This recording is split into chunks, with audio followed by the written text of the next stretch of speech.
ఉందాం, ప్రార్థన చేసుకొని దేవుని యొక్క వాక్యాన్ని ధ్యానం చేసుకుందాం. ప్రార్థన.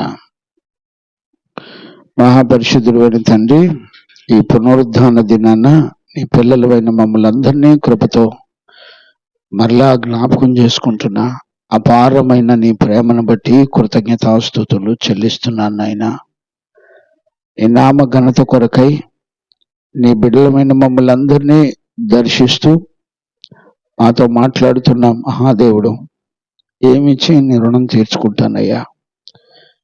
యోగ్యత లేని మమ్మల్ని నీ కృప యోగ్యులుగా చేసి నీ కనికరము నిత్యము మమ్మల్ని క్షమిస్తూ అపారమైన నీ గొప్ప సమాధానం చేత అనేక పరిస్థితుల్లో కూడా నైనా నీ సమాధానం చేత మాకు నెమ్మదినిస్తూ నడిపిస్తున్నా నీ ప్రేమను బట్టి కృతజ్ఞతాస్తుతులు చెల్లిస్తున్నాను నాయనా.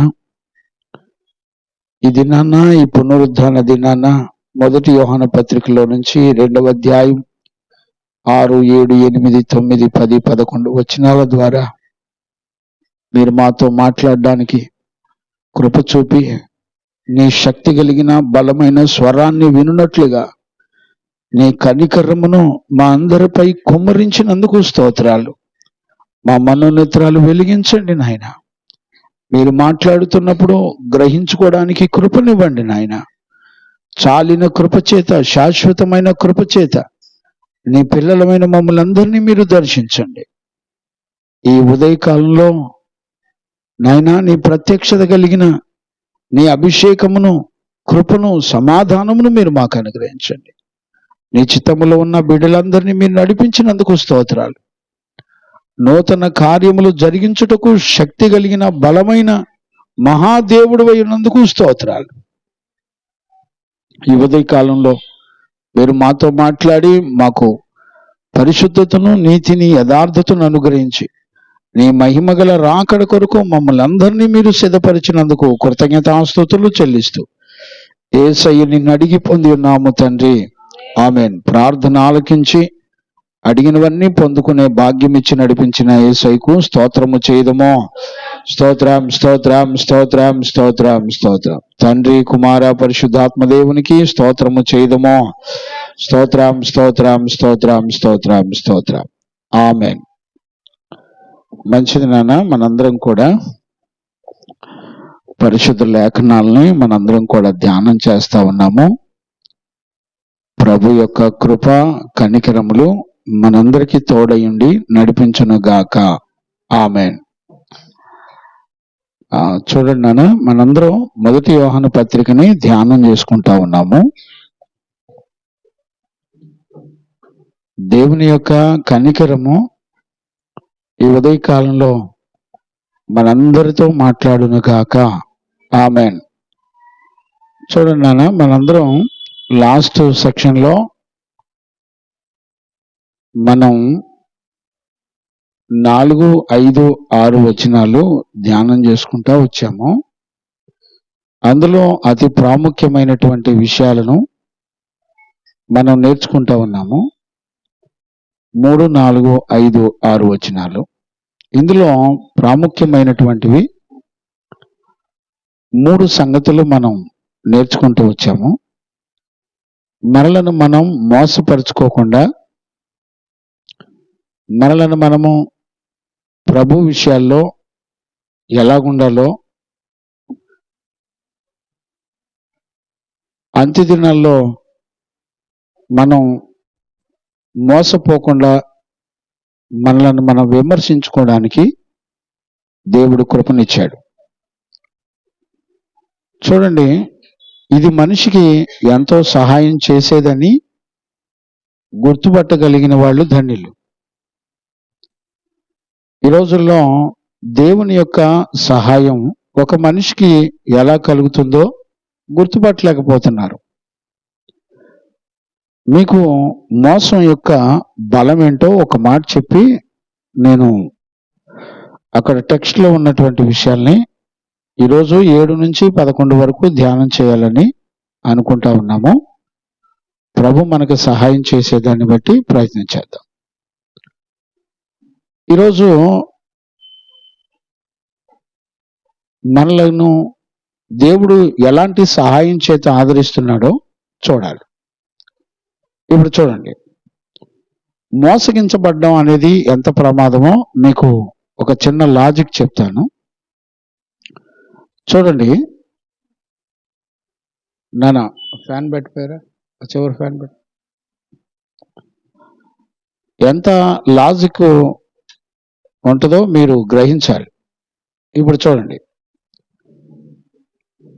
మన సృష్టి ప్రారంభంలో ఉన్నటువంటి మూల పురుషుడైన అవ్వ ఆదామును మనం చూస్తే అవ్వ మోసపరచబడిను గాని అని రాయబడింది.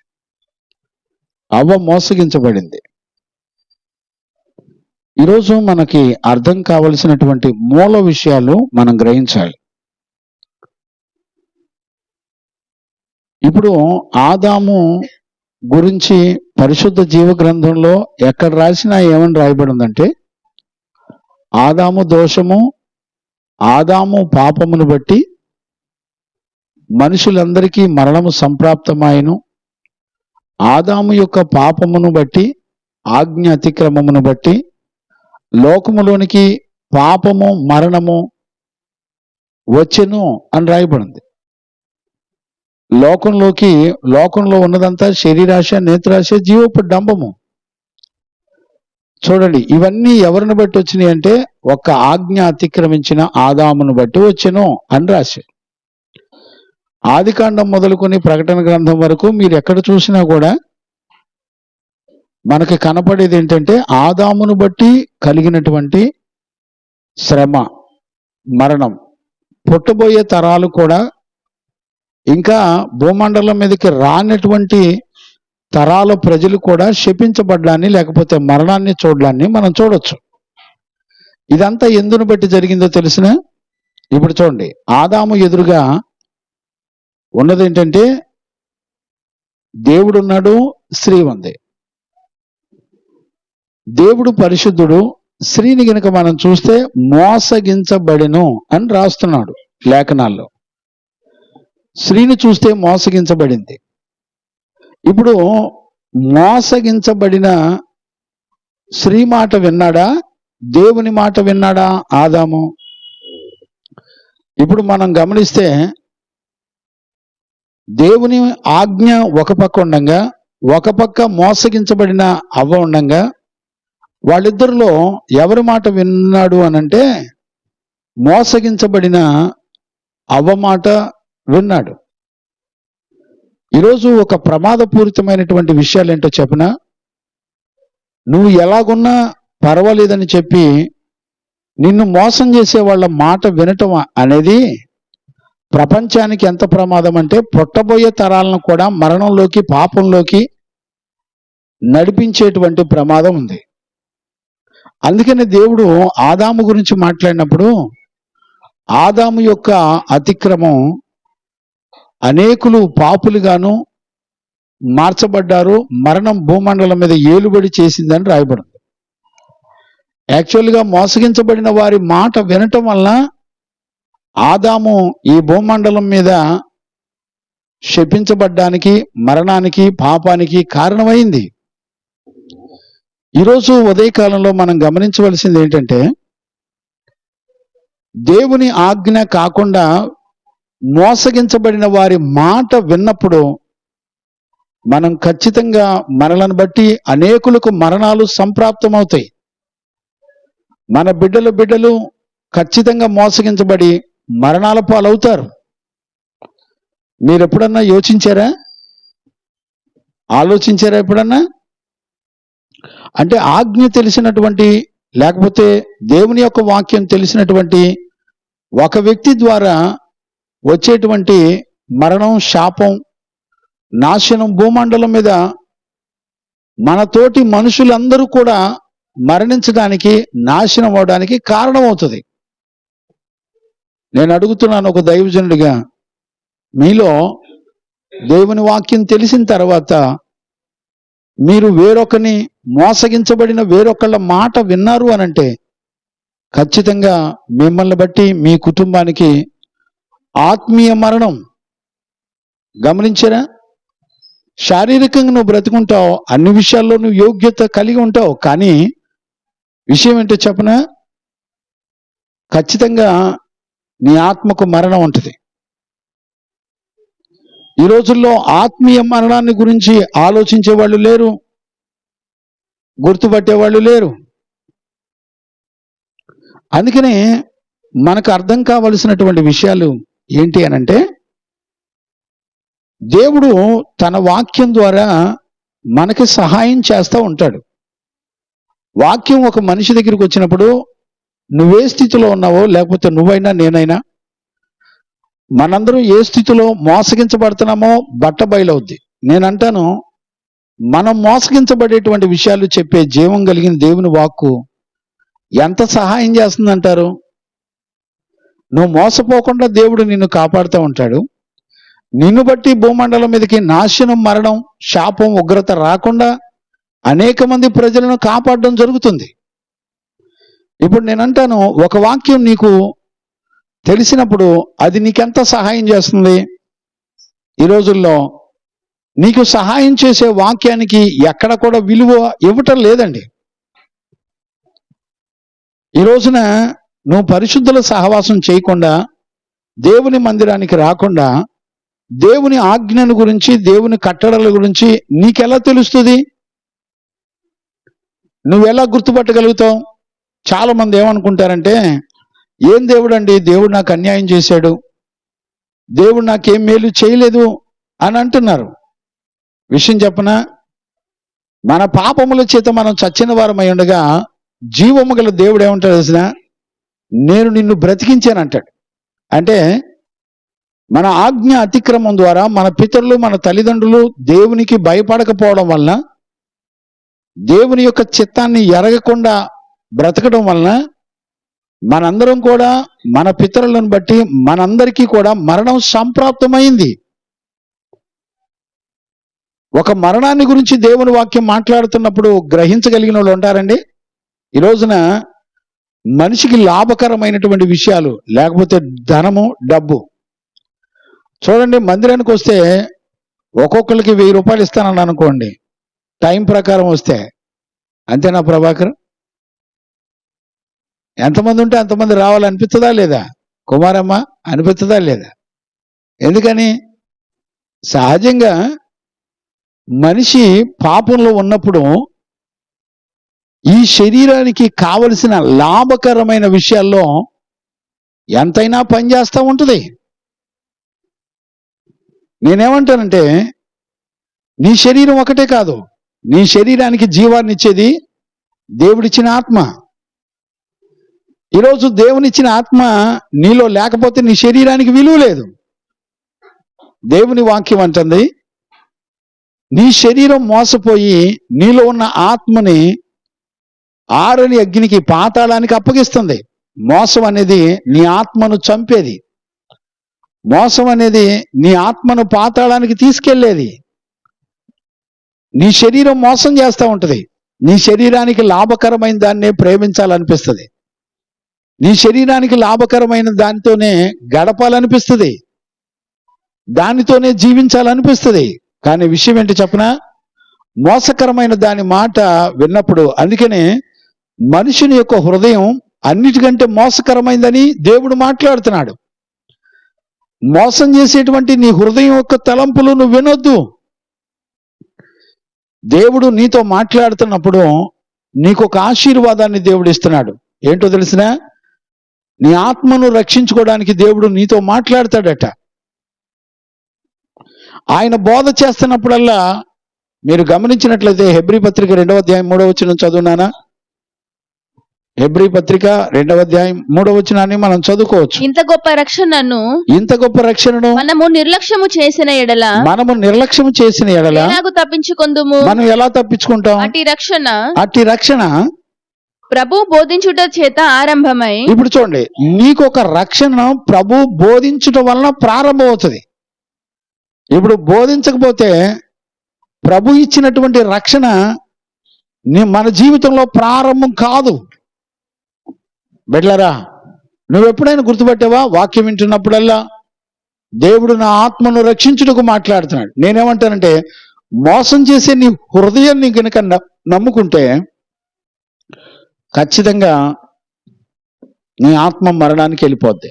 భయం ఉందండి? ఈ లోకంలో నీ ఇష్టాన్ని నెరవేర్చుకొని సంతోషంగా బ్రతకొచ్చేమో కానీ, ఒక విషయం చెప్పనా, ఒకరోజు మోసకరమైన నీ హృదయం చెప్పినట్టుగా నువ్వు మాట వింటే, దేవుని వాక్యాన్ని వదిలిపెట్టి మాట వింటే నీ ఆత్మ నశించిపోతుంది. నీ ఆత్మ పాతాళానికి వెళ్ళిపోద్ది. బిడ్డలారా, ఈ పునరుద్ధరణ దినాన దేవుడు మనతో మాట్లాడుతున్నటువంటి విషయాలు వాక్యం ఏం చెప్తుంది? చదువునానా? 3వ వచనం చదువునానా?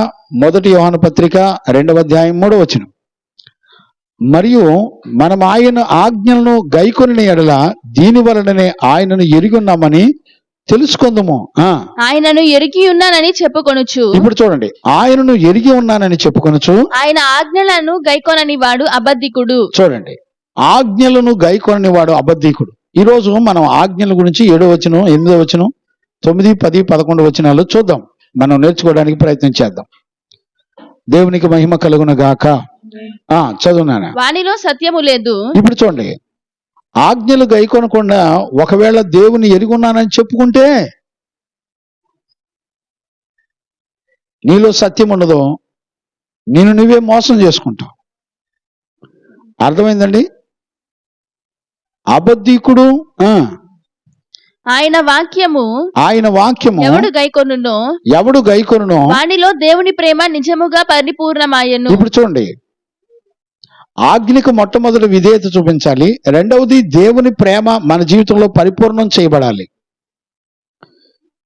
కంటిన్యూ చేయనా? ఈ విషయాలన్నీ కూడా లాస్ట్ సెక్షన్ లో మనం ఆల్రెడీ నేర్చుకుంటూ వచ్చాం.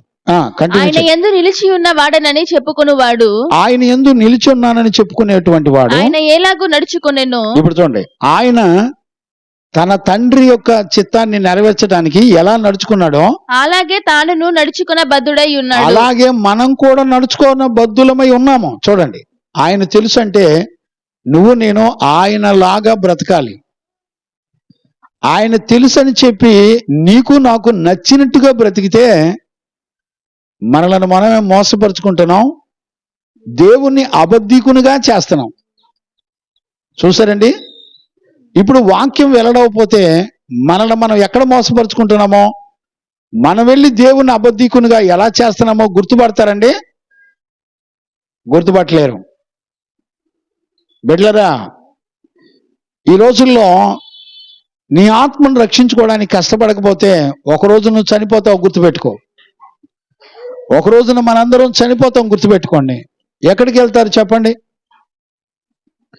తల్లి గర్భంలో నుంచి నిన్ను ఉద్భవింపజేసిన నీ జీవము గల దేవుడు ఆయన తన ఉపదేశం ద్వారా నీకు అనుగ్రహించే రక్షణను నిర్లక్ష్యం చేస్తే నువ్వెలా తప్పించుకుంటావు? ఆయన ఎలాగున్నాడో, ఆయన ఎలా నడుచుకున్నాడో నువ్వు కూడా అలానే నడుచుకోవాలి కదా. ఆయన ఎరిగి ఉన్నానని చెప్పావు, నేను రక్షించబడ్డానని చెప్పావు, ఆయన ఎటు జీవించాడు చూసావు ఎప్పుడన్నా? ఈ రోజుల్లో చాలా మంది ఏమనుకుంటున్నారంటే, నేను చచ్చిపోతే గుడికి వెళ్తున్నాను కాబట్టి, కానుకలు ఇస్తున్నాను కాబట్టి, వాక్యం తెలుసు కాబట్టి నేను పరలోకం వెళ్తున్నాను అని అనుకోవద్దు, మోసపోవద్దు. ఇక్కడ ఆయన ఎరుగున్నప్పుడు, ఆయన ఎలాగున్నాడో నువ్వు తెలిసినప్పుడు, ఆయన ఎట్ట నడుచుకున్నాడో నువ్వు కూడా అట్ట నడుచుకోవాలట. ఒక మాట నేను జ్ఞాపకం చేస్తాను, చూడండి. మత్తయి సువార్త 11వ అధ్యాయం 29వ వచనాన్ని చదువుకుందాం. మత్తయి సువార్త 11వ అధ్యాయం 29వ వచనాన్ని మనం చదువుకుందాం. ఇప్పుడు చాలా జాగ్రత్తగా అర్థం చేసుకోండి. నేను సాత్వికుడను, దీన మనస్సు గలవాడను గనుక. మీరు గమనించారా? నేను సాత్వికుడును, దీన మనసు గలవాడను గనక మీ మీద నా కాడి ఎత్తుకొని నా యొద్ద నేర్చుకొనుడి. నా దగ్గర మీరు నేర్చుకోండి, అప్పుడు మీ ప్రాణములకు విశ్రాంతి దొరకును. ఇప్పుడు చూడండి, దేవుని దగ్గర నేర్చుకోవాలంట. ఆయన ఎలాగున్నాడో అలా నేర్చుకోవాలంట. నేర్చుకోవడానికి దేవుడు నీకేం చూపించాడు తెలిసిన మాదిరి? ఆయన తన కాడిని ఎత్తుకోవటం. మళ్ళీ చదువు, నా మాట చదువు. పిల్లలు వింటారు. నా సాత్వికుడును నేను సాత్వికుడును, నేను సాత్వికుడను నేను సాత్వికుడును, దీన మనస్సు గలవాడును గనుక దీన మనసు కలిగిన వాడను గనుక. మీ మీద నా కాడి ఎత్తుకొని. ఇప్పుడు చూడండి, మీ మీద ఎవరు కాడి ఎత్తుకోవాలంట? నా కాడి ఎత్తుకొని నా యొద్ద నేర్చుకొనుడి, నా దగ్గర మీరు నేర్చుకోండి. అప్పుడు మీ ప్రాణములకు విశ్రాంతి దొరకును. ఏమండి, దేవుని దగ్గర నేర్చుకుంటేనంట మన ప్రాణాలకి గొప్ప విశ్రాంతి కలుగుతుందట. ఏలయనగా నా కాడి సులువుగాను చాలా సులువు అండి, నా భారము తేలికగాను ఉన్నవి. ఇప్పుడు చూడండి, భారాన్ని గురించి సులువైనటువంటి మార్గాన్ని గురించి ఎందుకు దేవుడు మాట్లాడుతున్నాడు? ఎప్పుడు కూడా తన తండ్రి తన పిల్లలకి భారమైన పనులు చెప్పడండి. నువ్వు మోయలేని, నువ్వు బ్రతకలేని జీవితాన్ని నీకెప్పుడు చెప్పడు ఆయన. ఏమండి, పాపంలో పుట్టి పెరిగినటువంటి మెల్కీసెదెకు గారు, పాపంలో పుట్టి పెరిగినటువంటి మనమే మన పిల్లలకి బరువైన మీద మోపుతామండి. పాపంలో పుట్టిన మనకే మంచి చెడు తెలిసినప్పుడు, మోయలేని బరువు పిల్లల మీద మోపకూడదని తెలిసినప్పుడు, దేవుని కట్టడలో ఆజ్ఞలు నువ్వు మోయలేనివిగా, అనుసరించలేనివిగా నీకు చెప్తాడండి. నా కాడి చాలా సులువు, గమనించారా? అది నీ ప్రాణానికి విశ్రాంతిని కలగజేస్తుంది. బిళ్ళరా, ఈరోజు ఈ పునరుద్ధాన దినాన మనం ఆయన దగ్గర నేర్చుకునేటువంటి జీవితం, ఆయన ఎలాగున్నాడో మనం అలా ఉండకపోతే ఏ ప్రయోజనం లేదండి. మరొక మాట నేను జ్ఞాపకం చేస్తాను, చదవండి. యోహాను సువార్త 15వ అధ్యాయం 10వ వచనం చదవండి నాన్న. యోహాను సువార్త, నేను నా తండ్రి ఆజ్ఞలు గైకొని, నేను నా తండ్రి ఆజ్ఞలను గైకొని, ఆయన ప్రేమ యందు నిలిచియున్న ప్రకారము. యేసుక్రీస్తు ఏ మాదిరి చూపిస్తున్నాడు చెప్పండి? తన తండ్రి యొక్క ఆజ్ఞలను గైకొన్నాడంట. ఈరోజు ఆజ్ఞల గురించి మనం చూద్దాం. ఆజ్ఞలు గైకొన్నాడంట. ఆయన ప్రేమ యందు నిలిచియున్న ప్రకారము. తండ్రి ప్రేమ యందు కుమారుడు నిలిచి ఉన్నాడంట. తను ఎక్కడా కూడా తొలగిపోలేదు, నిలిచి ఉన్న ప్రకారంగా మీరును నా ఆజ్ఞలు గైకొనిన ఎడల, మీరు కూడా దేవుని ఆజ్ఞలను గైకొని ఎడల నా ప్రేమ యందు నిలిచియుందురు, నా ప్రేమ యందు నిలిచిందురు. ఇప్పుడు చూడండి, ఆజ్ఞలు గైకొనకపోతే ప్రేమ యందు నిలిచి ఉండలేవు. ఇప్పుడు మనకు అర్థం కావాల్సింది ఏంటంటే, ఆజ్ఞల గురించి తెలియాలి. ప్రేమ యందు నిలిచుండి నువ్వు నడవాలంటే ఆజ్ఞల గురించి తెలియకుండా నువ్వు దేవుని ప్రేమ యందు నిలిచి ఉండలేవు. అర్థమైందండి?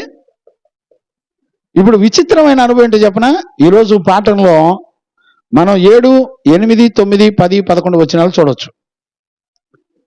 ఈరోజు అంటే ఇప్పటి వరకు మనం గత కాలంలో లాస్ట్ సెక్షన్లో చెప్పిన విషయాలన్నీ నేను జ్ఞాపకం చేశాను.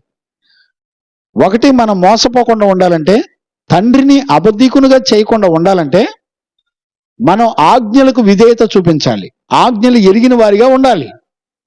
రెండవది, దేవుని ప్రేమను కలిగి ఉండాలి, సంపూర్ణం చేయబడిన వారిగా మన జీవితంలో దేవుని ప్రేమ సంపూర్ణం చేయబడిన వాడిగా మనం బ్రతకాలి. మూడవది, ఆయన ఎలాగున్నాడో ఈ లోకంలో మనం కూడా అలానే ఉండాలి.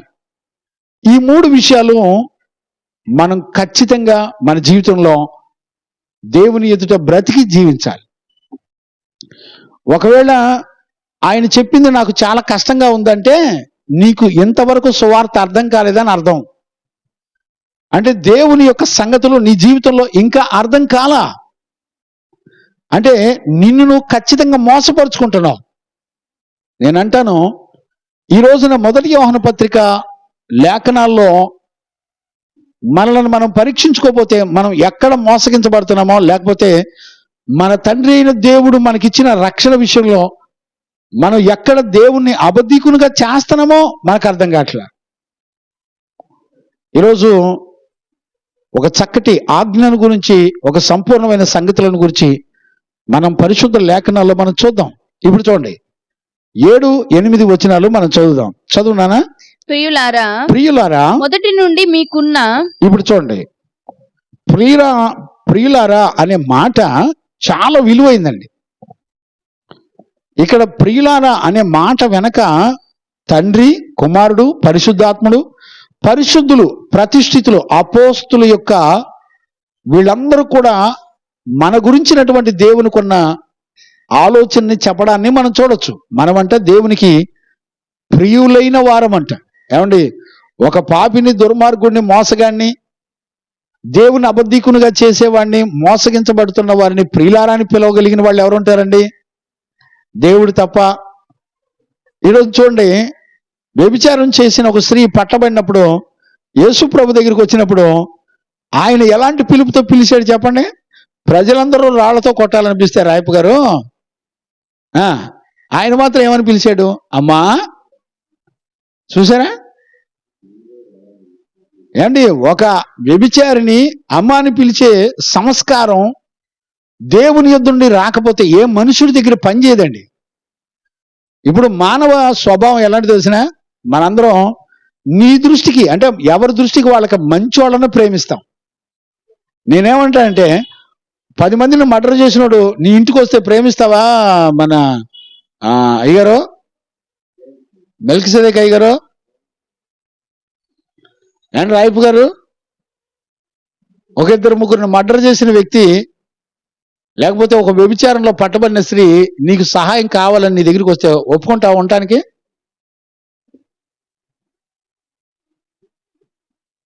ఈరోజు దేవుడు మనతో మాట్లాడును గాక. Praise the lord. హల్లెలూయా. మన ప్రభు అయిన యేసయ్య మనందరినీ దర్శించి మాట్లాడును గాక. ఈ రోజున ఆజ్ఞను అనుసరించుకుంటే దేవుని ప్రేమను పొందలేవు. దేవుని ప్రేమను పొందలేకపోతే నువ్వెన్నడూ కూడా ప్రభుని వెంబడించలేవు, ఆయనలా జీవించలేవు. వీటన్నిటికీ కారణం ఏంటంటే ఆజ్ఞ. ఇప్పుడు 7-8 వచనాల్లో యోహాను ఆజ్ఞను గురించి మాట్లాడడాన్ని మనం చూడొచ్చు. మరి ఎంతమందికి ఈ మాటలు అర్థమవుతాయో నాకు తెలీదు. చదవండి, ఆ మాటలు చదువునానా? 7-8 వచనాలు జాగ్రత్తగా అర్థం. ప్రియులారా, మొదటి నుండి. ఏమండి, ప్రియులారా అనే మాట దేవుని సంకల్పంలో మన గురించి ఆయనకున్నటువంటి ఆలోచన. చదవండి నాన్న. మొదటి నుండి మీకున్న పూర్వపు ఆజ్ఞనే గాని క్రొత్త ఆజ్ఞను నేను మీకు వ్రాయుటలేదు. ఈ పూర్వపు ఆజ్ఞ మీరు వినిన వాక్యమే, మరియు క్రొత్త ఆజ్ఞ మీకు వ్రాయుచున్నాను. ఏంటండి, ఏమన్నా అర్థమైందండి? అర్థం కాదు. ఎందుకంటే వాక్యాన్ని చదివి దాని గురించి ఆలోచించం. ఇప్పుడు మన దగ్గర ఉన్న పెద్ద సమస్య ఏంటంటే, చదివిన తర్వాత నీకు అర్థమైనట్టు నటిస్తావు. ఇప్పుడు మన వాడుక భాష చదివేటప్పుడు చాలా ఈజీగా మనకు అర్థమైపోద్ది, కానీ దాని వెనక ఆ పదానికి దేవుని ఆత్మ మాట్లాడుతున్న ఉద్దేశాన్ని గ్రహించడం కష్టం. అందుకని దేవుడు భూమండలం మీద తన సేవకులను అంబాసిడర్స్గా, మధ్యవర్తులుగా తన సేవకులను ఉంచి వివరణ అంతా ఇచ్చి మాట్లాడుతూ ఉంటాడు. ఇప్పుడు చూడండి, 7వ వచనంలో ఏమంటాడు? ప్రియులారా, మొదటి నుండి మీకున్న పూర్వపు ఆజ్ఞనే గాని క్రొత్త ఆజ్ఞను నేను మీకు వ్రాయుటలేదు. అసలు కొత్త ఆజ్ఞ నేను రాయట్లేదని చెప్పాడా లేదా? 7వ వచనంలో నేను కొత్త ఆజ్ఞ ఏం చెప్పట్లేదు అన్నాడా? తర్వాత ఏం చెప్తున్నాడు?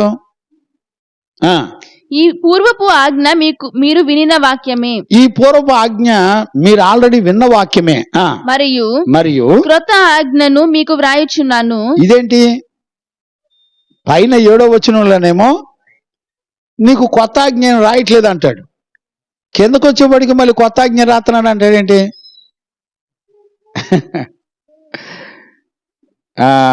అర్థమైందండి? రాయపు గారు చెప్తారా? దీని అర్థం ఏంటో ఆలోచించి చెప్తారా? దేవుడట తన ప్రజలతో మాట్లాడేటప్పుడట, ఆయన ఉపదేశం నీతో మాట్లాడేటప్పుడు దేవుడు నీకు ఒక రక్షణ అనుగ్రహిస్తాడంట. ఏమండి, మీరు వాక్యం వింటున్నారు కదా, ఇది కనుక అర్థమవుతున్నప్పుడు నీకు ఒక సెక్యూరిటీ, రక్షణ ఏర్పడుతుంది. ఏ పాపం నిన్ను మోసం చేయాలనుకుంటుందో, నీ హృదయం నిన్ను మోసం చేయాలనుకుంటుందో, మోసం జరగకుండా కాపాడేది ఉపదేశం అండి. ఈ దినం, ఈ 24 గంటల్లో నీకు ఉపదేశం గనక అర్థమైతే, దేవుని మాట గనక అర్థమైతే, యు ఆర్ ఇన్ సేఫ్, నువ్వు రక్షణ భద్రతలో ఉంటావు అనే సంగతి నువ్వు ఖచ్చితంగా గుర్తుపట్టాలి. ఏమో మరి ఎంతవరకు ఆలోచిస్తున్నారో నాకు తెలియదు. 7వ వచనంలో మీకు కొత్త ఆజ్ఞను రాయనని చెప్పిన దేవుడు 8వ వచనంలో మరలా నీ కొత్త ఆజ్ఞను రాస్తున్నానంటాడేంటి? ఓకే, కంటిన్యూ చేయనా? మరియు క్రొత్త ఆజ్ఞను మీకు రాయుచున్నాను, క్రొత్త ఆజ్ఞను మీకు రాస్తున్నాను, చీకటి గతించుచున్నది, చీకటి గతించుచున్నది, సత్యమైన వెలుగు ఇప్పుడు ప్రకాశించుచున్నది గనుక, సత్యమైన వెలుగు ఇప్పుడు ప్రకాశించున్నది గనక అది ఆయన యందును, అది ఆయన యందును, మీ యందును సత్యమే. ఇప్పుడు మీ యందు కూడా సత్యమే. ఎలా అర్థం చేసుకుంటావు?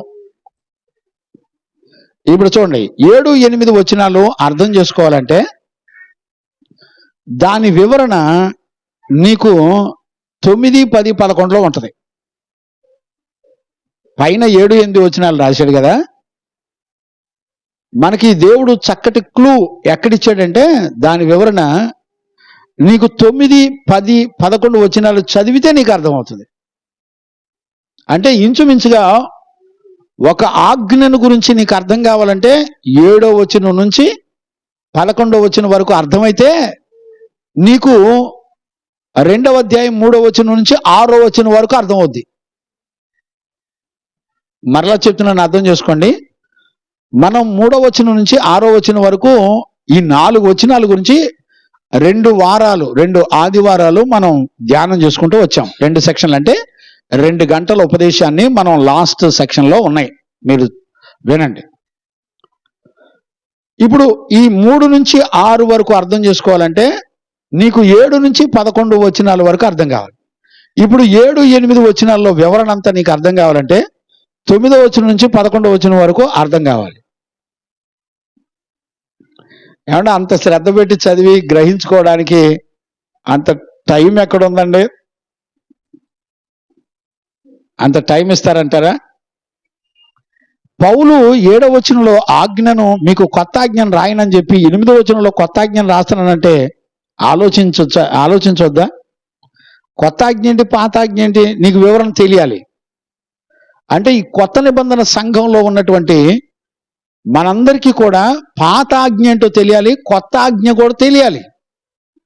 అసలు ఆజ్ఞ నీకు తెలియనప్పుడు నువ్వెక్కడ మోసగించబడుతున్నావు నీకు అర్థం కాదు. నీ దేవుని నువ్వు ఎలా మోసం చేస్తున్నావు నీకు తెలీదు. ఆజ్ఞను గైకొనినప్పుడు నువ్వు నీ దేవుని ఎరిగొన్నానని నీకు అర్థమవుతుంది.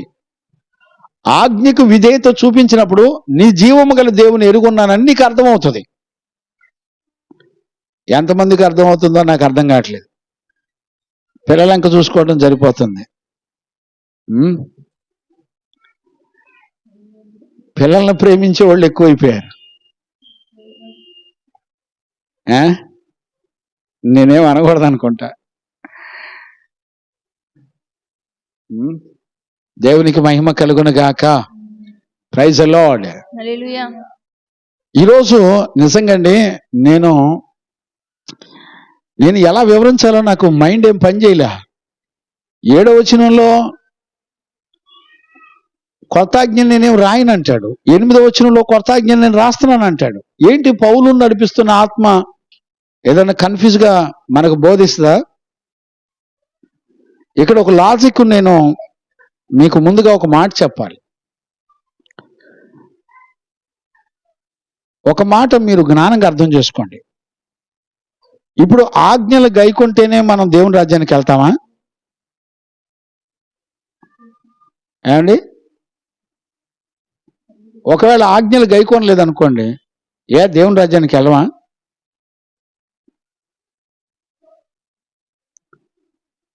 అంటే ఇప్పుడు దీన్ని బట్టి మనకేమర్థం? మనం భక్తి చేస్తే పరలోకం వెళ్తాం, భక్తి చేయకపోతే వెళ్ళమనా దాని అర్థం? ఒకసారి ఆలోచించండి మీరు. ఏమండి, అనుభవం కలిగిన 2 పెద్దోళ్ళు ఉన్నారు, చెప్పండి. భక్తి చేస్తే పరలోకం వెళ్తాం, లేకపోతే వెళ్ళమనే విషయం చెప్పనా? మన క్రియలను బట్టి మన భక్తిని బట్టి ఎన్నడూ కూడా మనం దేవుని రాజ్యానికి చేరం. Be careful. ఒక మనిషి తన భక్తిని బట్టి ఎప్పుడు కూడా దేవుని కలుసుకోలేడు. మరి ఎలా అర్థం చేసుకోవాలి? ఇప్పుడు నేను ఇక్కడ వాక్యం చెప్పేటప్పుడు నువ్వు ఆజ్ఞలు గైకుంటేనే దేవుని రాజ్యానికి వెళ్తున్నావు అనే మాట గనుక నేను మాట్లాడితే అది ప్రమాదం. మన క్రియలను బట్టి భక్తి చేసి పరలోకం వెళతాం అనేది అబద్ధం. ఇదే దుర్బోధ అంటే. మరి నేను ప్రభువుని నమ్మానండి పరలోకం వెళ్ళిపోతాను అని చెప్పుకుంటే సరిపోద్దా? ఒప్పుకోదు. మరి నీకు మూలం ఎలా అర్థమవుద్ది? ఇప్పుడు నువ్వేం చేస్తే దేవుని రాజ్యానికి వెళ్తావని అర్థమవుద్ది. నేను రక్షించబడ్డాను, మందిరానికి వెళ్తున్నాను, ఇంకా నాకేంటండి నాకు బాధ అని అనుకుంటే వెళ్తావా? కాదండి.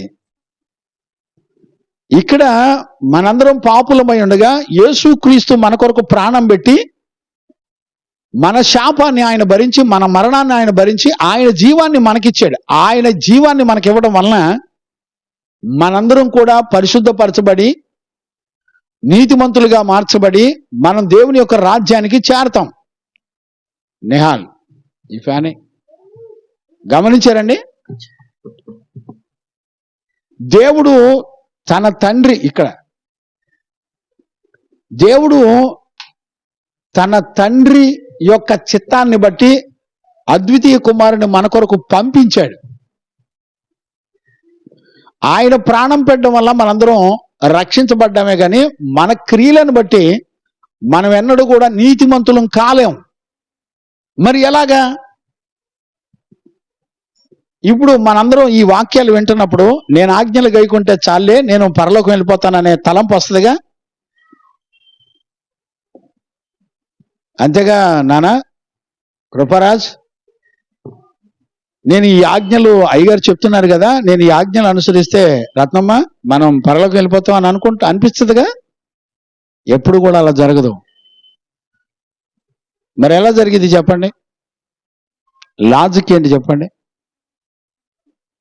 నేను కనుక అలా బోధిస్తే నేను ఖచ్చితంగా మోసగించుని అవుతాను నేను. మరి దీన్ని, ఈ టెక్స్ట్ని ఎలా అర్థం చేసుకోవాలి? ఎలా గ్రహించాలి దీన్ని?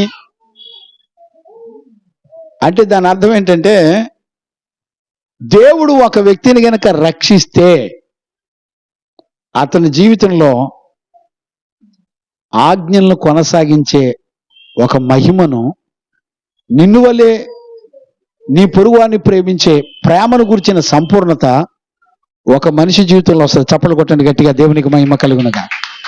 ఆయన కనుక నిన్ను టచ్ చేస్తే, ఆయన కనుక నీకు రక్షణ ఇస్తే, ఆయన కనుక నిన్ను దర్శిస్తే, నిన్ను కనుక రక్షిస్తే ఖచ్చితంగా నీ జీవితంలో ఏముంటుంది తెలిసిన? ఆజ్ఞను అనుసరించేటువంటి జీవితం నీలోకి వస్తుంది. నిన్ను వలె నీ పొరుగువాన్ని ప్రేమించే జీవితం నీకు వస్తుంది. నీ దేవుడైన యెహోవాను పూర్ణ హృదయంతో పూర్ణ మనసుతో నువ్వు ఖచ్చితంగా అనుసరించే జీవితం నీకు వస్తుంది. నీకు అది రాలేదు అని అంటే దేవుడు నిన్ను ఇంకా దర్శించలేదని అర్థం. నీ క్రియలను బట్టి భక్తి కలిగిన వాడు అయిపోతానని, ఆజ్ఞను అనుసరిస్తే నేను పరలోకం వెళ్ళిపోతానని ఎన్నడూ అనుకోవద్దు. ఇది ఖచ్చితంగా దుర్బోధ. మన క్రియలను బట్టి మనం ఎన్నడూ కూడా యోగ్యులమై దేవుని రాజ్యానికి చేరం. మరి ఎలా చేరతావు? దేవుడు నిన్ను టచ్ చేయాలి, లేకపోతే దేవుడు నిన్ను దర్శించాలి. దేవుడు దర్శించిన వ్యక్తి మాత్రమే ఆజ్ఞలను సంపూర్ణంగా నెరవేర్చగలడు, ఆజ్ఞను అతిక్రమించడం. దేవుని దర్శించిన వ్యక్తి మాత్రమే దేవుని ప్రేమించగలడు. పూర్ణ హృదయంతో, పూర్ణ మనసుతో, పూర్ణ ఆత్మతో నీ దేవుడైన యెహోవాను నువ్వు ఆరాధించగలుగుతావు. నిన్ను వలె నీ పొరుగువాన్ని ప్రేమించగలుగుతావు. అంటే ఇప్పుడు ఆజ్ఞలకు విధేయత చూపించకపోతే దేవుడు నిన్నెంతవరకు దర్శించలేదు అనే సత్యాన్ని గుర్తుపట్టాలి. అంతేగాని మనం భక్తి చేయడాన్ని బట్టి, మెల్కిసెదెకయ్యా మనం భక్తి చేయడాన్ని బట్టి పరలోకం వస్తుందంటే ఇట్ ఈజ్ ఇంపాసిబుల్. అలా ఏం ఉండదండి. మోసపోవద్దు. ఒక తండ్రిగా, దైవజనుడిగా మిమ్మల్ని బతిలాడుకుంటున్నాను, మోసపోవద్దు. ఈరోజు మనకు అర్థం కావలసినటువంటి అతి ప్రాముఖ్యమైనది ఏంటంటే, ఆజ్ఞలను అనుసరించి పరలోకం వెళ్ళిపోతానని భ్రమపడద్దు. ఇక్కడ అందుకనే ఆజ్ఞ అంటే ఏంటో చెప్తున్నాడు. క్రొత్త ఆజ్ఞకి పాత ఆజ్ఞకి తేడా ఏంటనేది చెప్తున్నాడు. ఇక్కడ చూడండి, క్రొత్త ఆజ్ఞను మీకు రాయటం లేదు, కానీ ఈ పూర్వపు ఆజ్ఞ మీరు వినిన వాక్యమే. అంటే ఆజ్ఞ అంటే ఏంటి? ఇప్పుడు మీరు పూర్వం ఏ విన్నారు?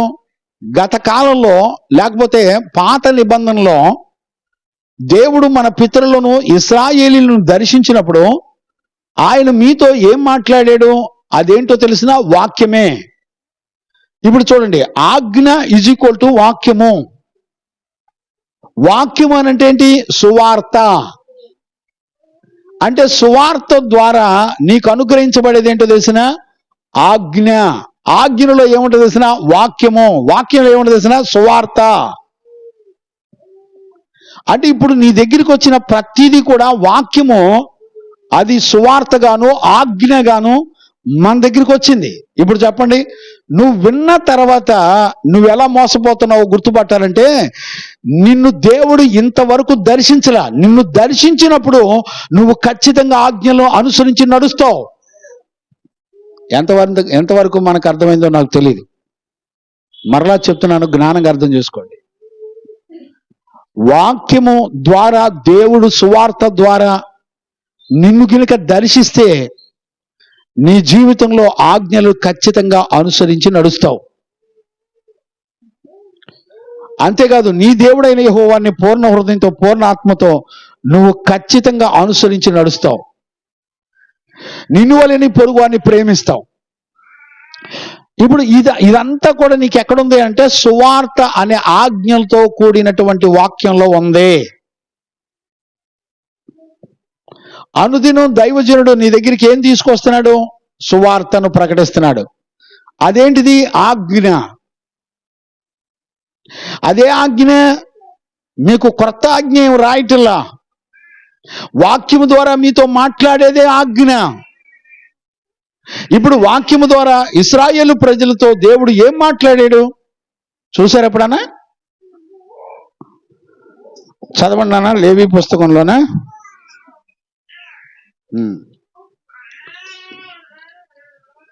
చదవండి నాన్న, లేవి పుస్తకంలో, లేకపోతే ద్వితీయోపదేశకాండం చదవండి, 6వ అధ్యాయం 5వ వచనం చదవండి.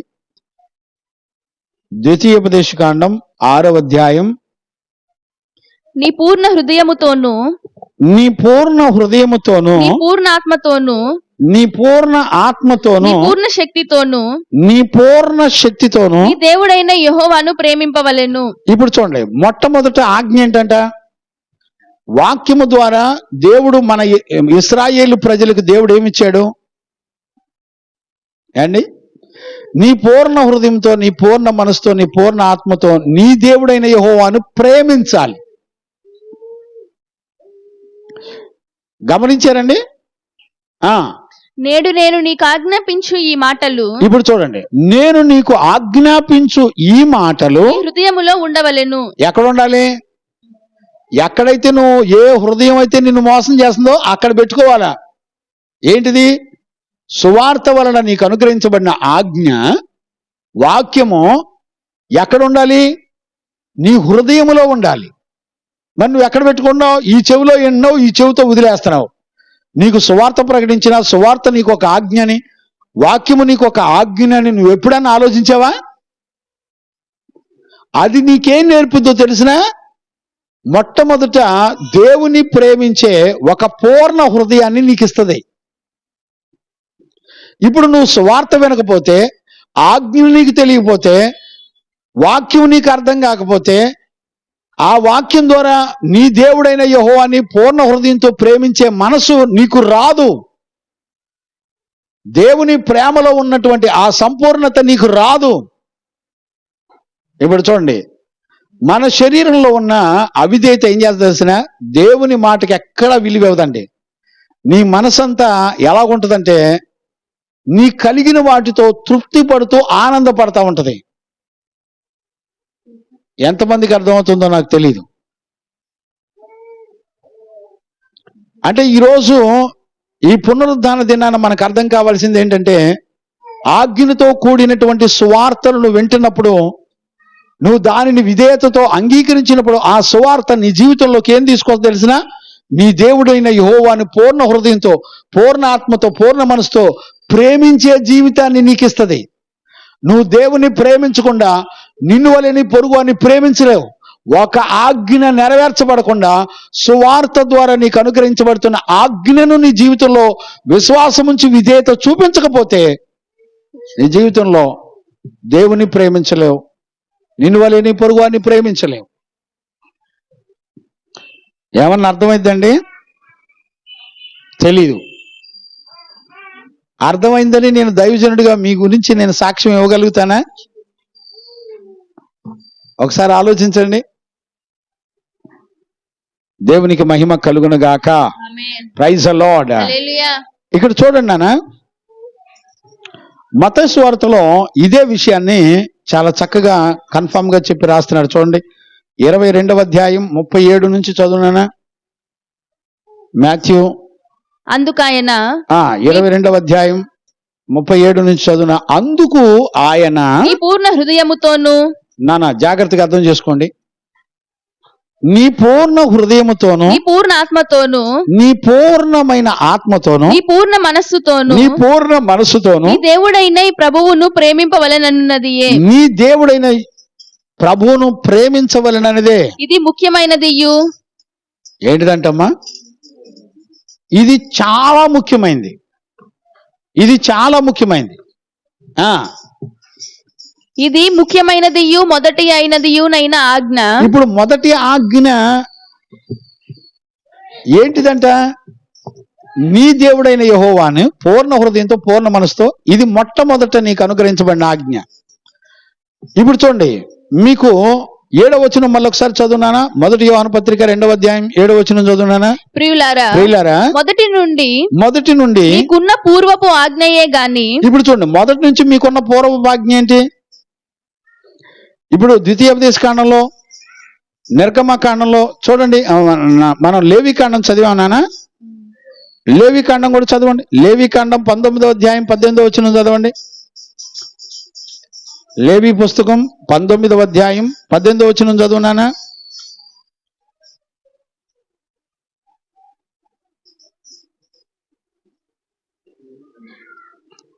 లేవి పుస్తకం. కీడుకు ప్రతి కీడును చేయకూడదు. ఇప్పుడు చూడండి, కీడుకు ప్రతి కీడు చేయకూడదని పేతురు పత్రికలో రాశాడు కదా. 3:9లోనే అక్కడ ఉంటది, 9-10 వచనాల్లో ఉంటది. కీడు ప్రతి కీడు చేయమాకండి. ఈ ఆజ్ఞ ఎక్కడది? మొదటిది ఎక్కడ? ఆది కాండంలోనే దేవుడు రాయించాడు. తన ఇశ్రాయేలు ప్రజలకు, రక్షించబడిన వాళ్ళకి ఈ విషయాన్ని దేవుడు తెలియజేశాడు. చదువునా. నీ ప్రజల మీద కోపం ఉంచుకొనక, నీ ప్రజల మీద కోపం ఉంచుకొనక, నిన్ను వలె నీ పొరుగు వానిని ప్రేమింపవలెను. ఇప్పుడు చూడండి, నిన్ను వలె నీ పొరుగు వాని ప్రేమించవలెను. నేను యెహోవాను. ఇది ఎవరిది? ఇది మొదట ఇవ్వబడిన ఆజ్ఞ. అంతేనండి, మొదట ఇవ్వబడిన ఆజ్ఞ. ఏం ఆజ్ఞలు ఉన్నాయి? మొదట ఇవ్వబడింది ఏంటి? నీ దేవుడైన యెహోవాని పూర్ణ హృదయంతో, పూర్ణ మనసుతో, పూర్ణ ఆత్మతో నీ దేవుడైన యెహోవాని ఆరాధించండి, స్తుతించండి, గణపరచండి. రెండవది ఏంటి? నిన్ను వలె నీ పొరుగు వారిని ప్రేమించండి. ఇది ఎప్పుడు ఇచ్చాడు? మొదట ఇవ్వబడిన ఆజ్ఞ. ఇప్పుడు అదే మాటని మొదటి యోహాను పత్రికలో 2వ అధ్యాయం 7వ వచనంలో ఏమంటాడు? ప్రియులారా, మొదట నుండి మీకున్న పూర్వ ఆజ్ఞనే గాని కొత్త ఆజ్ఞను మీకు వ్రాయటం లేదు. ఇప్పుడు పౌలు రాసేది ఏ ఆజ్ఞ గురించి? ఏ ఆజ్ఞను రాస్తున్నాడు? పాత నిబంధనలో ఏ ఆజ్ఞ అయితే మొదట చెప్పబడిందో అదే ఆజ్ఞను గురించి రాస్తున్నాడు. ఇప్పుడు కొత్త నిబంధనలో దాన్ని కూడా మళ్ళా ఏమని రాస్తున్నాడు? మొదట మీకు ఏ ఆజ్ఞను గురించి నేను మీకు చెప్పానో, కంటిన్యూ చేయనా, ఆజ్ఞలే గాని క్రొత్త ఆజ్ఞను నేను మీకు రాయటం లేదు. ఈ పూర్వపు ఆజ్ఞ మీరు వినిన వాక్యమే. ఇప్పుడు చూడండి, ఈ పూర్వపు ఆజ్ఞనంతా ఎక్కడది? దేవుడు తన వాక్కు ద్వారా నీతో మాట్లాడిందే ఆజ్ఞ. మరియు క్రొత్త ఆజ్ఞను మీకు వ్రాయుచున్నాను. క్రొత్త ఆజ్ఞను మీకు రాస్తున్నాను. చీకటి గతించుచున్నది. క్రొత్త ఆజ్ఞను మీకు రాయుచున్నాను. చీకటి గతించుచున్నది. సత్యమైన వెలుగు ఇప్పుడు ప్రకాశించుచున్నది గనుక. ఇప్పుడు చూడండి, గనుక అనేది ఇక్కడ మనం గ్రహించవలసింది. క్రొత్త ఆజ్ఞకి గనుక అని రాశాడు. అంటే అర్థం ఏంటి? అక్కడ చీకటి ఉంది, చీకటిని పారద్రోలేదు ఏంటిదంట? వెలుగు. అంటే ఇప్పుడు ఆజ్ఞతో కూడినటువంటి వాక్యం ఎలాంటిదంట? చీకటిని పారద్రోలే వెలుగు. ఇప్పుడు చూడండి, సూర్యుడు ఉదయించినప్పుడు భూప్రపంచం అంతా కూడా వెలుగు కలుగుతుంది. సూర్యుడు ఉదయించాడు అనుకోండి, చీకటి ఉంటుందా? మొత్తం పోద్ది. మీకు ఒక విషయం చెప్పనా? ఇప్పుడు కొత్త ఆజ్ఞను మీకు చూపించేటప్పుడు ఏం చూపిస్తున్నాడంటే చీకటిని వెలుగును చూపిస్తున్నాడు. ఆజ్ఞ ఒక మనిషికి ఎలాంటిదంట? వెలుగు లాంటిది. దేవునికి మహిమ కలుగును గాక. Praise the Lord. ఇప్పుడు ఆజ్ఞను కనుక నీ జీవితంలో నడవటం ప్రారంభిస్తే చీకటి సంబంధమైన ప్రతి పాపం నీ దేహాన్ని వదిలిపెట్టి వెళ్ళిపోద్ది. కోట చప్పలు కొట్టి గట్టిగా దేవునికి మహిమ కలుగును గాక. Praise the lord. హల్లెలూయా. అర్థమైందండి? ఇప్పుడు కొత్త ఆజ్ఞను ఎలా వివరించి చెప్తున్నాడు? ఒక చీకటి వెలుగుతో పోలిక చేసి చెప్తున్నాడు. బిడ్డలారా, మన జీవితంలో వెలుగు ప్రకాశించినప్పుడు ఏం జరిగింది చెప్పండి? అన్ని తేటగా కనపడతాయి. Praise the Lord. మనం ఎక్కడ పడిపోయాం, మనం ఎక్కడ మోసగించబడ్డాం, ఎక్కడ బలహీనత ఉన్నాం, ఇవన్నీ కూడా ఖచ్చితంగా మనకి దొరికిపోద్ది. అంటే తేటగా అర్థమైంది. అర్థమవుతుందని నేను అనుకుంటున్నాను.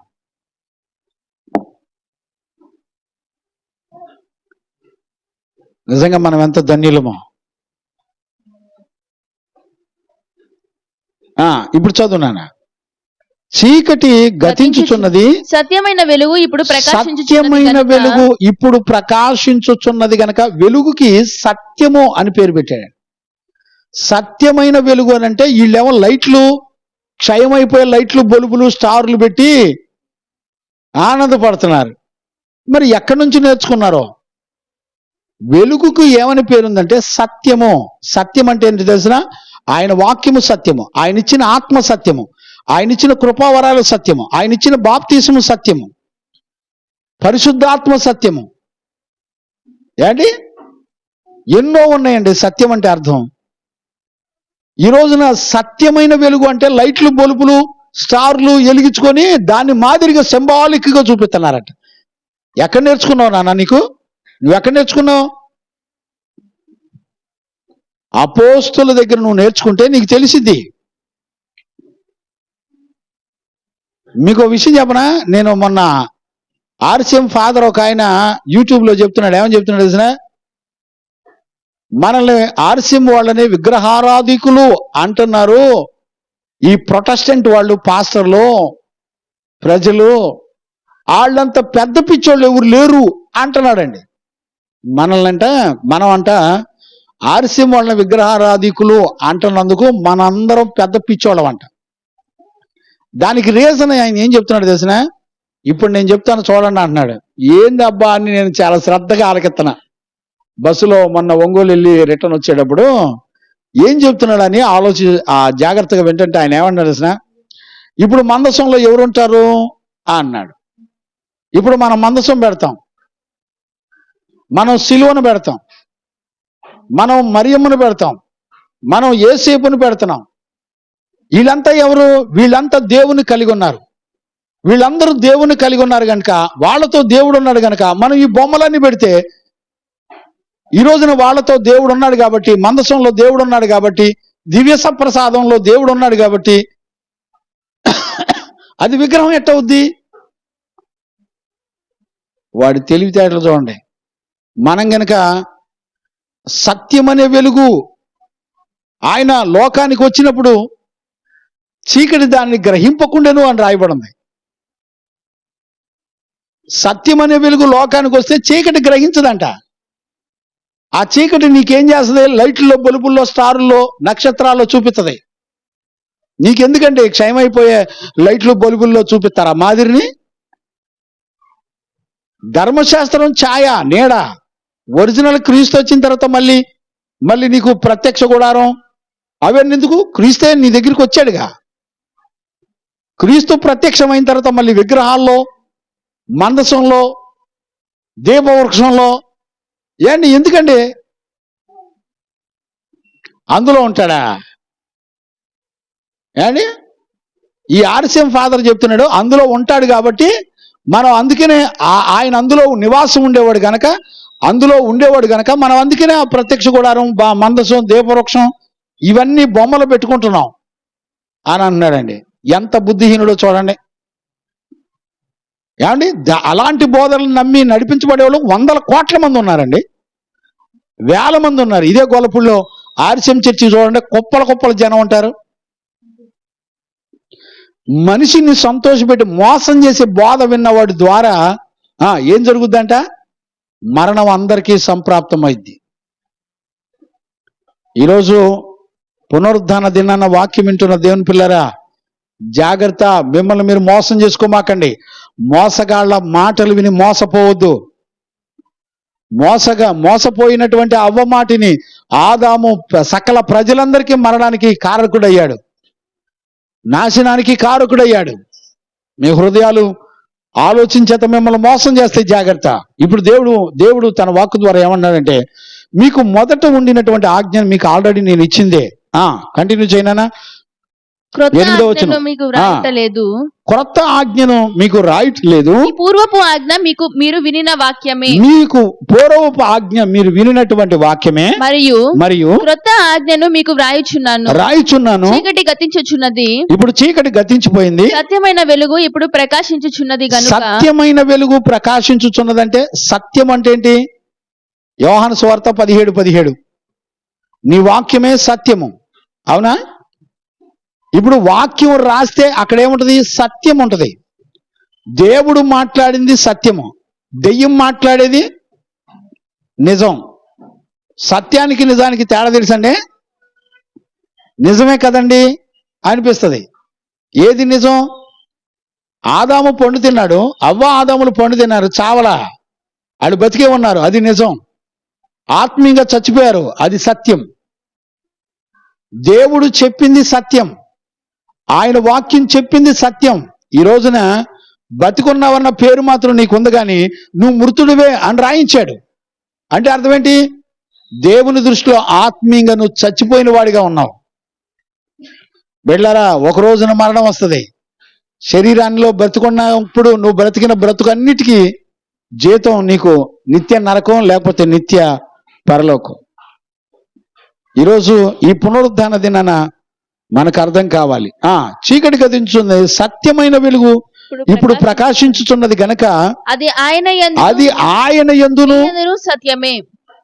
ఇప్పుడు చూసారా, యేసుక్రీస్తునందు సత్యమేనంట, అది మన యందు కూడా సత్యం. ఏది? ఆయన వాక్యము సత్యం. 17:17 చదివామ్మా? చదువు. యోహాను సువార్త 17:17 చదువు. సత్యమందు వారిని ప్రతిష్ఠ చేయుము. సత్యమందు వారిని ప్రతిష్ఠ చేయము. నీ వాక్యమే సత్యము. గమనించారా? నీ వాక్యమే సత్యం. ఈ సత్య వాక్యం అనేది నీకు ఒక వెలుగు. లైట్లు పెట్టుకొని వెలుగు అనమాక, సత్యవాక్యానుసారమైన జీవితం చేయడమే నీకు వెలుగు. వెలుగు వస్తే ఏముండదు? చీకటి ఉండదు. ఇప్పుడు వెలుగు ప్రకాశించినప్పుడు, నువ్వు దేవుని నమ్మినప్పుడు, వాక్యం ప్రకారంగా నువ్వు జీవించినప్పుడు, ఇక నీ జీవితంలో ఆజ్ఞను అనుసరించకుండా ఉండలేవు, దేవుని ప్రేమించకుండా ఉండలేవు, నీ పొరుగువాన్ని ప్రేమించకుండా ఉండలేవు. అర్థమైందండి? దేవునికి మహిమ కలుగును గాక. సత్యమైన వెలుగు ఇప్పుడు ప్రకాశించుతున్నది గనుక అది ఆయన యందును సత్యమే, మీ యందును సత్యమే. వెలుగులో ఉన్నానని చెప్పుకొనుచు. ఇప్పుడు చూడండి, ఇక్కడికి వచ్చేపాటికి 7, 8 వచనాల వివరణ, 9, 10, 11 వచనాలు చదివితే వాటి వివరణ ఉంటది. దేవునికి మహిమ కలుగును గాక. చదువునానా? వెలుగులో ఉన్నానని చెప్పుకొనుచు. వెలుగులో ఉన్నానని చెప్పుకొనుచు. తన సహోదరుని ద్వేషించువాడు, తన సహోదరుని ద్వేషించేవాడు ఇప్పటి వరకును చీకటిలోనే ఉన్నాడు. ఇప్పుడు చూడండి, ఆజ్ఞ ఏంటంట? ఆజ్ఞ సత్యము. సత్యం అనేది ఒక వెలుగు. ఇప్పుడు నీలో చీకటి ఉందంటానికి గుర్తేంటి? నీ సహోదరుని ద్వేషించువాడు ఇప్పటి వరకును చీకటిలోనే ఉన్నాడు. ఎప్పటి వరకు చీకట్లోనే ఉన్నాడు. తన సహోదరుని ప్రేమించువాడు ఇప్పుడు చూడండి, తన సహోదరుని ప్రేమించేవాడు వెలుగులో ఉన్నవాడు వెలుగులో ఉన్నవాడు. అతని యందు అభ్యంతర కారణం ఏదియూ లేదు. ఇప్పుడు చూడండి 9వ వచనం ఏం చెప్తుంది? వెలుగులో ఉన్నానని చెప్పుకునేవాడు తన సహోదరుని ద్వేషిస్తే వాడు ఖచ్చితంగా చీకట్లో ఉన్నాడు. అంటే చీకటి అంటే ఏంటో చెప్తున్నాడు. 9వ వచనంలో వివరణ ఇచ్చాడు. ఇప్పుడు 10వ వచనంలో ఏం చెప్తున్నాడు? తన సహోదరుని ప్రేమించువాడు వెలుగులో, తన సహోదరుని ప్రేమించిన వాడు, 10వ వచనం, తన సహోదరుని ప్రేమించువాడు ప్రేమించేటువంటి వెలుగులో ఉన్నవాడు అతని యందు అభ్యంతర కారణం ఏదియూ లేదు. ఇప్పుడు చూడండి, అంటే ఇప్పుడు 9వ వచనం 10వ వచనం మనకేం చెప్తుంది? వెలుగులో ఎవడుంటాడు, చీకట్లో ఎవడుంటాడు? 9, 10 వచనాలు చెప్తుంది. తన సహోదరుని ద్వేషించేవాడేమో చీకట్లో ఉంటాడు, తన సహోదరుని ప్రేమించేవాడేమో వెలుగులో ఉంటాడు. ఓకే, వివరణ అర్థమైందండి. 7, 8 ఆజ్ఞ గురించి మాట్లాడుతూ దాని వివరణ 9, 10, 11 వచనాల్లో చెప్తున్నాడు. ఇప్పుడు 11వ వచనం చదువునానా? తన సహోదరుని ద్వేషించువాడు, తన సహోదరుని గనక ద్వేషించిన వాడు చీకటిలో ఉండి చీకటిలో నడుచుచున్నాడు, చీకటిలోనే నడుస్తున్నాడు. చీకటి అతని కన్నులకు గుడ్డితనము కలుగజేసెను గనుక, గుడ్డితనము అంధత్వాన్ని కలగజేసెను గనుక తానెక్కడికి పోవచ్చున్నాడో తనకి తెలియదండి. ఏమన్నా అర్థమైందంటారా? నా సమయం కూడా అయిపోయింది. ఏమన్నా అర్థమైంది అంటారా? అంటే ఇప్పుడు 9, 10, 11 వచనాలు అర్థమైతే నీకు 7, 8 వచనాలు అర్థమవుతాయి. 7, 8 వచనాల వివరణ అంతా కూడా 9, 10 వచనాల్లో 11 వచనాల్లో రాయబడింది. అతను ఎక్కడికి వెళ్ళిపోతున్నాడో తెలియదంటండి. నాశనానికి వెళ్ళిపోతున్నాడా, మరణానికి పాతాళానికి వెళ్ళిపోతున్నాడా, నిత్య రాజ్యానికి వెళ్ళిపోతున్నాడా అతనికి తెలియదు.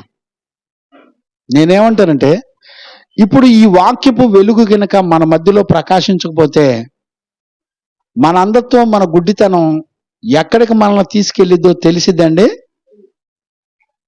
అంటే ఇప్పుడు మన జీవితంలో ఏం కావాలి? సహవాసం కావాలి.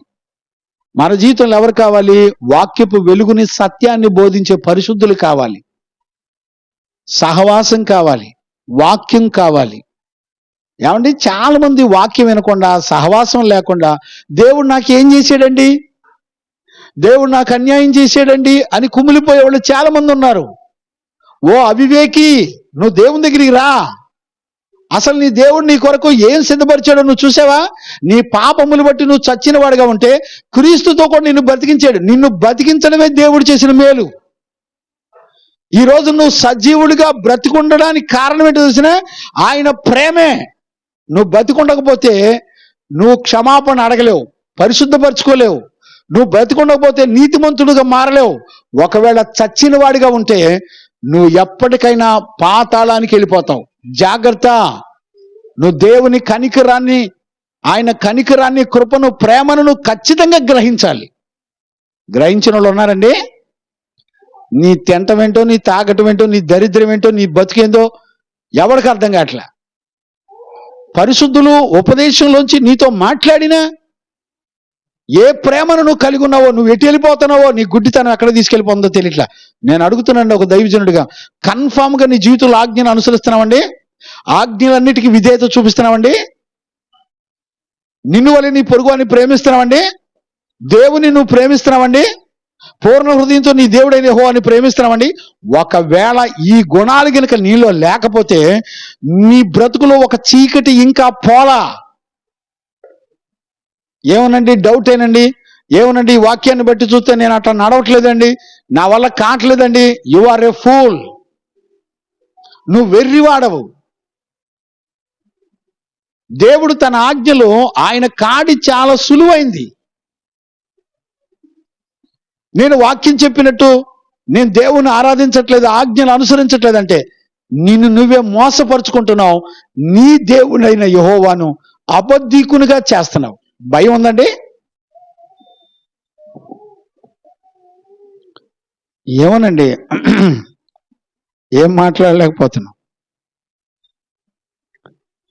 చదవండి, యోహాను సువార్త 13వ అధ్యాయం 34, 35 వచనాలు కూడా చదువునానా. మీరు ఒకరినొకరు ప్రేమింపవలెనని మీరు ఒకరిని ఒకరు ప్రేమింపవలెనను మీకు క్రొత్త ఆజ్ఞ ఇచ్చుచున్నాను. ఇప్పుడు చూడండి, కొత్త ఆజ్ఞ ఏంటి? నిన్ను వలె నీ పొరుగువారిని ప్రేమించడం అనేది కొత్త ఆజ్ఞ. ఇది ఆల్రెడీ మొదట ఉన్నదే. ఆల్రెడీ మొదట మన పితరుల ద్వారా దేవుడు వాళ్ళతో మాట్లాడి వాళ్ళకి చెప్పిన విషయాలే. అది నీకు సువార్త ద్వారా మొట్టమొదట నిన్ను వలె నీ పొరుగువారిని ప్రేమించండి. ఏమండి, ప్రేమించడాన్ని మనం ఎలా చూడాలి చెప్పండి? ఎలా ప్రేమించాలి? పాపి కొరకు ప్రాణం పెట్టడమే ప్రేమించడం అంటేనండి. ఎక్కడ తెలుస్తుంది మనకి? మొదటి యోహాను పత్రికలో మనం చూడొచ్చు. చదవండి, మొదటి యోహాను పత్రిక 3వ అధ్యాయం 14, 15, 16 వచనాలు చదవండి. మనము సహోదరులను ప్రేమించుచున్నాము గనుక మరణములో నుండి జీవములోనికి. ఏమండి, సహోదరులను ప్రేమిస్తేనంట మరణములో నుంచి జీవంలోకి దాటిపోదుము, దాటి ఉన్నామని ఎరుగుదుము. ప్రేమ లేని వాడు మరణమందు నిలిచి ఉన్నాడు. అండి, ప్రేమ లేనోడు మరణమందు నిలిచి ఉన్నాడంటండి.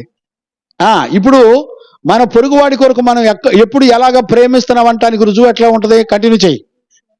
తన సహోదరుని ద్వేషించేవాడు నరహంతకుడు. ఏ నరహంతకుని యందు నిత్య జీవం ఉండదని మీరు ఎరుగుదురు. ఆయన మన నిమిత్తము తన ప్రాణము పెట్టెను గనుక దీని వలన ప్రేమ ఎట్టిదని తెలుసుకొనుచున్నాము. ఇప్పుడు చూడండి, మన నిమిత్తం తన ప్రాణం పెట్టడం అంటే పాపి కొరకు ప్రాణం పెట్టడమే ప్రేమించటం. ఏమంటే నీ కళ్ళ ముందులో ఒక పాపి వచ్చి ఎదురుగా నిలబడి మర్డర్ చేసినడో, తిరుగుబాటుదారుడో, అన్యాయస్తుడో, బలహీనుడు నీ దగ్గరికి వచ్చి నిలబడితే వాడి కొరకంట, వాడి దౌర్బల్యాన్ని భరించి వాడి కొరకు నువ్వు ప్రాణం పెట్టాలంట. 16వ వచనం కూడా కంటిన్యూ చేయనా? మనము కూడా ఆయన మన నిమిత్తము తన ప్రాణము పెట్టెను గనక దీని వలన ప్రేమ ఎట్టిదని మనం తెలుసుకుంటున్నాం. మనము కూడా సహోదరుల నిమిత్తము, సహోదరులు అంటే ఎవరు? పాపంలో బంధించబడిన వాళ్ళ నిమిత్తము మన ప్రాణములను పెట్టబద్దులమై ఉన్నాము. ఏంటంట? మన ప్రాణాన్ని పెట్టబద్దులమై ఉన్నాము అంటున్నదా లేదా వాక్యం? ఇప్పుడు నీ పొరుగు వాళ్ళు పాపంలో నశించిపోతున్నప్పుడు, ఆజ్ఞను అతిక్రమించి బ్రతుకుతున్నప్పుడు వాళ్ళకి చెప్పొద్దండి. వాళ్ళకి సువార్త చెప్పడానికి చచ్చిపోవడం కూడా, ప్రాణం పెట్టడం కూడా దేవుని యొక్క చిత్తము. ప్రాణం పెట్టడం అనే మనసు నీకు రావటం అనేది ప్రేమ. ఈ రోజున మనం చూడండి, సేవకుల కూటాలు ఎందుకు పెడుతున్నాం? ఒళ్ళు కొవ్వెక్క, మనకి తిన్నది అరక, డబ్బులన్నీ వృధాగా ఖర్చు పెడుతున్నామా? దుర్బోధనలో నశించిపోతున్న దైవజనులను సత్యవాక్యం చెప్పి వాళ్ళ ద్వారా సంఘములో ఉన్న అనేక ఆత్మలను రక్షించడానికి మన సహోదరుల కొరకు ఖర్చు అయిపోవాలండి. క్రైస్తవుడు అంటే అర్థం ఏంటో తెలిసిన? ఇతరుల కొరకు ప్రాణం పెట్టేవాడు, ఇతరుల కొరకు ఇతరులను ప్రేమించేవాడు. ఇప్పుడు నేను అంటున్నాను, ఇతరులను ప్రేమించే ఆజ్ఞ మనం నెరవేరుస్తున్నామండి. ఏం చెప్పండి? నా టైం అయిపోతుంది. నేనేం మాట్లాడాలి? ఎన్నో విషయాలు ఉన్నాయండి. కనీసం 3 పేజీలు రాశాను. చెప్పింది 3 రిఫరెన్స్లే. ఇంకా చాలా రిఫరెన్స్లు రాసి పెట్టాను. నేనేం మాట్లాడగలుగుతున్నాను చెప్పండి బిళ్ళారా? అందుకనే మీరు 6ంటికల్లా రమ్మంటే వస్తారండి? పోనీ 7ంటికి రమ్మంటే వస్తారండి? ప్రాణం పోయినారా? 6ంటికి ట్రైన్కి వెళ్దామంటే వెళ్తారు కదా? అంతేనా కదా? 6ంటికి ఊరు వెళ్ళాలంటే తెల్లవారుజాము 4ంటికి ట్రైన్ అంటే వెళ్ళగలుగుతాం. కానీ ఏమండి 7 గంటలకు వాక్యం వినడానికి రమ్మంటే వస్తారండి? కొంచెం ఆరాధనలో నడిపిద్దామన్నా టైం ఇవ్వట్లా. ఏమండి 2 పాటలు పాడుకొని వాక్యం చెప్పుకోవడానికి టైం అయిపోతుంది. దీనికి తోడు మన పక్కనే ఆరాధన జరుగుతుంది, మళ్ళీ వాళ్ళకి ఇబ్బంది. ఇప్పటికే 1/2 గంట ఆటంకం మనం ఇతరులకి. పెందలు కట్టమంటే రారు. ఎలా కాపాడుకోవాలి? దేవుని యొక్క వాక్యానికి ఎలా విలువిస్తున్నారండి? ప్రతిరోజు మనం ఎక్కడ మోసగించబడుతున్నామో పరీక్షించుకుంటే దేవుడు వాక్యపు వెలుగులోంచి మనతో మాట్లాడితే మనం ఎంత ధన్యులమో. కనుక ఇంక నేను చెప్పలేకపోతున్నాను, ముగిస్తున్నాను. మరలా నెక్స్ట్ సెక్షన్లో మరలా ఈ విషయాలన్నీ ధ్యానం చేసుకుందాం. అలాంటి కృప యేసయ్య మనందరికి అనుగ్రహించి నడిపించును గాక. ఆమెన్. ప్రార్థన చేసుకుందాం. మోకరించండి, ప్రార్థన చేసుకుందాం. స్తోత్రం స్తోత్రం స్తోత్రం స్తోత్రం. నోరు తెరుద్దామా నాన్న? నోరు తెరిచి ప్రార్థన చేద్దామా నాన్న? నోరు తెరిచి ప్రార్థన చేద్దాం, ప్రార్థన చేద్దాం. లార్డ్, పరిశుద్ధుడు అయిన తండ్రి నీకు స్తోత్రం నాయనా. సర్వాధికారి నీకు స్తోత్రం నాయనా. జీవము గల తండ్రి నీకు స్తోత్రం నాయనా. కృప కలిగిన వాడా నీకు స్తోత్రం నాయనా. ఆశ్చర్యకరుడా నీకు స్తోత్రం నాయనా. ఈ పునరుద్ధాన దినాన ఈ వాక్యపు వెలుగులో నుండి మాతో మాట్లాడుతూ వచ్చారు నాయన. ప్రభా నాయన 7, 8 వచనాలలో ఆజ్ఞ అంటే ఏంటో మీరు రాశారు నాయన. మొదట ఉండిన ఆజ్ఞనే సువార్తగా, ఆజ్ఞగా సత్యవాక్యము ద్వారా మాతో మాట్లాడుతూ వచ్చారయ్యా. ఆ సత్యవాక్యము వెలుగై ఉండెను అని రాయబడింది ప్రభా. అయ్యా, నీ వాక్యపు వెలుగులో మమ్మల్ని అందరినీ మేము విమర్శించుకోవడానికి కృప దయచేయండి ప్రభా. ప్రతి వాక్యము, ప్రతి సువార్త ఒక ఆజ్ఞగా మా ముందుకు రాబడిందని, ఆ ఆజ్ఞ ఒక సత్యమని, ఆ వాక్యం ఒక సత్యమని, ఆ వాక్యము వెలుగని నాయనా నీ లేఖనాల ద్వారా మాతో మాట్లాడుతూ వచ్చారు. ఆ వాక్యము వెలుగుగా, చీకటిని తరిమే వెలుగుగా ప్రభా మేము ఆజ్ఞలు అనుసరించుట వలన మేము భక్తిని చేసి దేవుని రాజ్యాన్ని సంపాదించుకోవడం అనేది ఒక అబద్ధపు బోధ నాయనా. మా ప్రియ కుమారుడు మా కొరకు ప్రాణం పెట్టి ఆయన విలువైన రక్తమును ధారపోసి మమ్ములను నాయనా మరణము నుండి, నాశనము నుండి తప్పించాడు ప్రభా. ఆయన ఇచ్చిన ఆజ్ఞలు అనుసరించడానికి నాయనా ఆయన కనికర పడితే తప్ప, ఆయన మనలను దర్శిస్తే తప్ప, ఆయన దర్శించిన వ్యక్తి మాత్రమే ఆజ్ఞలు గైకొనగలడు అని నీ సత్యవాక్యముల నుండి మాతో మాట్లాడిన అపారమైన నీ ప్రేమను బట్టి స్తోత్రాలు. ఈరోజు నీ బిడ్డల్ని నన్ను దర్శించి మాతో మాట్లాడినందుకు స్తోత్రాలు. ఈ వాక్యాన్ని మరలా జ్ఞాపకం చేసుకొని, ధ్యానం చేసుకొని నాయనా మేము మరలా దిద్దుకొని జాగ్రత్త పడడానికి కావలసిన కృపనిచ్చినందుకు కృతజ్ఞతాస్తుతులు చెల్లిస్తూ యేసయ్య నిన్ను అడిగి పొంది ఉన్నాము తండ్రి. ఆమెన్. ప్రార్థన ఆలకించి అడిగినవన్నీ పొందుకునే భాగ్యం ఇచ్చి నడిపించిన యేసయ్యకు స్తోత్రము చేయదమో. స్తోత్రం స్తోత్రం స్తోత్రం స్తోత్రం. తండ్రి, కుమార, పరిశుద్ధాత్మ దేవునికి స్తోత్రము చేయదమో. స్తోత్రం స్తోత్రం స్తోత్రం స్తోత్రం. ఆమెన్.